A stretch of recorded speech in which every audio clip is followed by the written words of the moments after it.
और इस वक्त की बड़ी खबर आ रही है, संसद का विशेष सत्र बुलाया गया है। 18 तारीख से लेकर के 22 तारीख तक ये विशेष सत्र बुलाया गया है। 18 से 22 सितंबर तक संसद का विशेष सत्र चलेगा।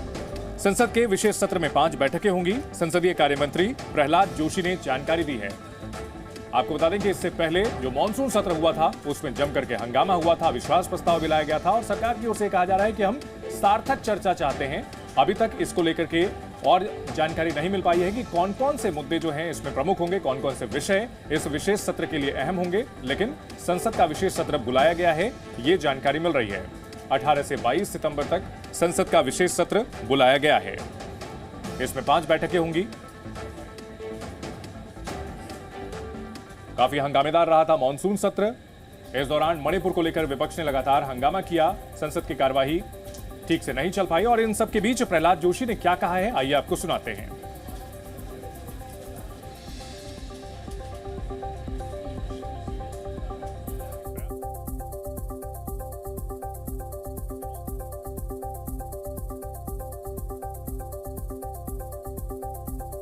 तो ये ट्वीट आपको हम बता रहे हैं कि जिस तरह से ऐलान किया गया है, प्रहलाद जोशी की तरफ से जानकारी दी गई है कि इसमें 5 सिटिंग होगी।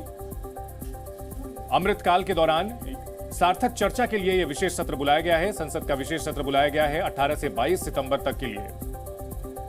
अमृतकाल के बीच सार्थक चर्चा का इंतजार। संसद के विशेष सत्र में 5 बैठक होगी। 18 से 22 सितंबर तक यह विशेष सत्र चलेगा और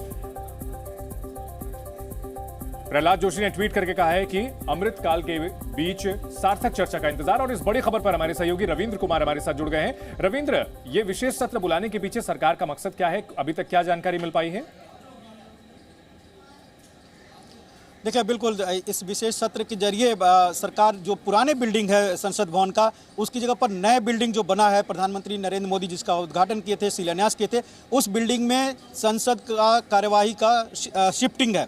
तो ये एक पहला बड़ा एजेंडा होगा कि शिफ्टिंग होगा नए भवन में, जहां पर विशेष सत्र में बैठकें होगी लोकसभा और राज्यसभा दोनों की।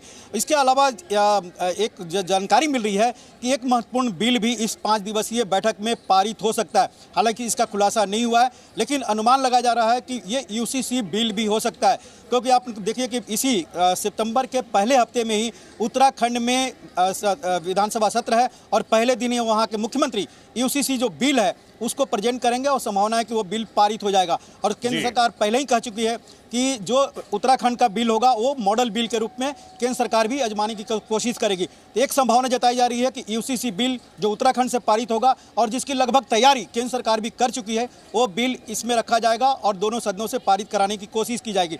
दूसरी संभावना है कि महिला आरक्षण को लेकर जो 33% आरक्षण की बात कही जा रही है, उस पर भी चर्चा हो सकती है, वो बिल भी रखा जा सकता है। और एक आश्चर्यजनक बात भी हो सकती है, जिसकी संभावना कुछ कहना काफ़ी मुश्किल है, कि लोकसभा और विधानसभा का चुनाव एक साथ कराया जाए। उसके लिए जो पीपुल्स रिप्रेजेंटेटिव एक्ट है उसमें पूरी तरह से बदलाव कर दिया जाएगा। तो अभी तक की जो संभावना जताई जा रही है, यही 3 बिल में से कोई एक बिल रखा जाएगा जिसे दोनों सदनों में चर्चा के द्वारा पारित करा जाएगी। और जैसा कि आपने कहा कि हंगामेदार रहा है, पहली तो बात है कि क्या अपोजिशन इस नए भवन में पार्टिसिपेट करेगी, जैसा कि उन्होंने पहले भी कई बार बहिष्कार किया और नए बिल्डिंग की उन्होंने कहा था कि ये गलत है और उसका शिलान्यास और उद्घाटन के समय उन्होंने बहिष्कार किया था। तो सबसे बड़ी बात देखने वाली होगी। और दूसरी बात कि अधीर रंजन चौधरी जो लोकसभा में कांग्रेस के नेता हैं, उनकी जो निलंबन था उसको वापस किया गया इसी पर्पज से कि नए बिल्डिंग में होगा तो कम से कम विपक्ष का एक बड़ा नेता, जो नेता प्रतिपक्ष भले न हो लेकिन उसका पदवी पर बैठा हुआ है,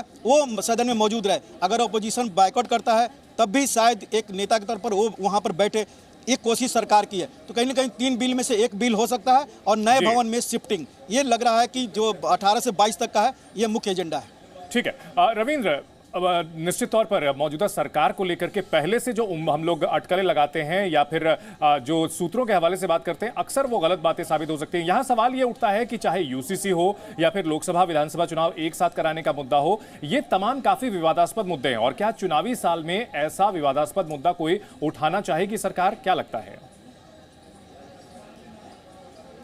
बिल्कुल, आप देखिए अगर यूसीसी बिल है, ये पहले ही से खुद प्रधानमंत्री नरेंद्र मोदी जब भोपाल में कार्यकर्ताओं को संबोधित कर रहे थे, उस दिन उन्होंने कहा था सार्वजनिक तौर पर, एक प्रधानमंत्री के तौर पर, बीजेपी कार्यकर्ता के तौर पर, तो कहीं ना कहीं सरकार चाहती है कि यूसीसी बिल आए, क्योंकि बीजेपी का कोर एजेंडा में भी है। 2 एजेंडा उसका पूरा हो गया, एक यूसीसी रह गया। तो हो सकता है कि जिस तरह से अगर उत्तराखंड पारित कर देता है और लॉ कमीशन ऑलरेडी तैयारी कर चुका है, लॉ मंत्रालय इसकी तैयारी कर चुका है, जो जानकारी मिली, तो ये बिल पारित हो सकता है। महिला आरक्षण को लॉ लेकर मंत्रालय की ओर से तैयारी हो चुकी है, ऐसी खबरें आ रही हैं। बहुत शुक्रिया इस पूरी जानकारी के लिए।